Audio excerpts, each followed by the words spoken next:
ہم شادی کس سے کریں گے، کس سے نہیں کریں گے، کس سے جائز ہے، کس سے شادی ناجائز ہے، کس سے رشتہ حرام ہے، کس سے حرام نہیں ہے، یہ ہماری اور آپ کی خوش نصیبی ہے کہ اللہ تعالیٰ نے اپنے حبیب کے صدقے قرآن میں ہمیں ہر طریقہ بتا دیا کہ کون سے رشتے سے تمہارا نکاح ہوگا اور کون سے رشتے سے آپ کا رشتہ نہیں ہوگا۔ دنیا کی کسی بھی کتاب میں یہ چیز موجود نہیں ہے۔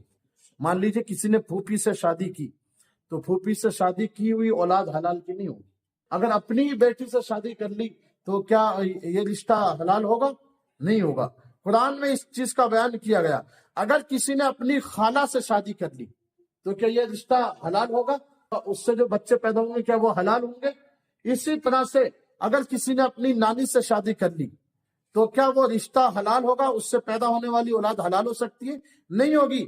قرآن کریم میں اسی صورت میں ان تمام چیزوں کا بیان کیا گیا، اور اس لیے بیان کیا کہ کہیں ایسا نہ ہو کہ یہود و نصارہ جیسا آج کر رہے ہیں۔ آج دوسرے ملکوں میں آپ چلے جائیے، یوٹیوب کا زمانہ ہے، آپ سرچ کر لیجئے، ان کے یہاں کوئی شادی کا کوئی نیم نہیں ہے۔ کوئی بہن سے شادی کر لیتا ہے، کوئی بیٹی سے، کوئی خالہ سے، کوئی پھوپھی سے، کوئی کسی سے بھی انگریزوں میں شادی کر لیتا ہے۔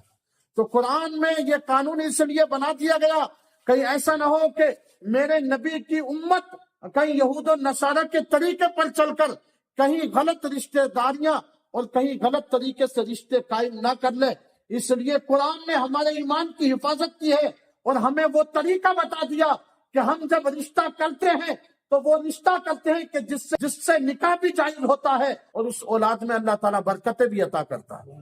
تو آپ یہ اندازہ لگائیں قرآن کریم کا کتنا بڑا احسان ہے، اور اس چیز کو کوئی قیامت تک بدل نہیں سکتا۔ کوئی امام، پیر، فقیر، کوئی منتری یا کوئی بادشاہ کوئی نہیں بدل سکتا، کیونکہ قرآن میں اس چیز کا بیان کر دیا گیا ہے۔ لیکن یہ پیغام آنے والے قیامت تک کے لوگوں کے لیے، کیونکہ وہی دیکھو ابھی کیا پڑھائی لکھائی کا زمانہ بڑھ رہا، آنے والے ٹائم میں جب دنیا بہت پڑھ لکھ جائے گی اور جب مسلمانوں کے بارے میں دنیا کو پتہ چلے گا کہ ان کی جو شادیاں ہیں یہ کس سے کرتے ہیں، کس سے شادی کرتے ہیں، کسی سے کیوں نہیں کرتے، تو ان کو جواب مسلمان نہیں دے گا، ان کو جواب قرآن دے گا۔ سبحان اللہ۔ بھئی قرآن ہی تو بتائے گا ہماری رشتہ داریاں۔ اس کا مطلب یہی ہے قرآن ہمارے ایمان کے بارے میں، ہمارے عمل کے بارے میں دنیا کو قیامت تک بتاتا رہے گا، اور یہ کہتا رہے گا کہ تم مسلمانوں سے جو سوال کرتے ہو کہ تم شادیاں ایسے کیوں کرتے ہو، تم عبادت ایسے کیوں کرتے ہو، تم رسول کو کیوں مانتے ہو، تم نماز قائم کیوں کرتے ہو، تم حج کیوں کرتے ہو، تم زکوٰۃ کیوں دیتے ہو، تم جو ہے درگاہوں پر کیوں جاتے ہو، تم جو ہے نبیوں کو کیوں مانتے ہو، ہر چیز کے بارے میں آنے والے وقت میں ہم سے سوال ہوگا۔ تو اس سوال کا جواب کون دے گا؟ اس سوال کا جواب قرآن کریم دے گا۔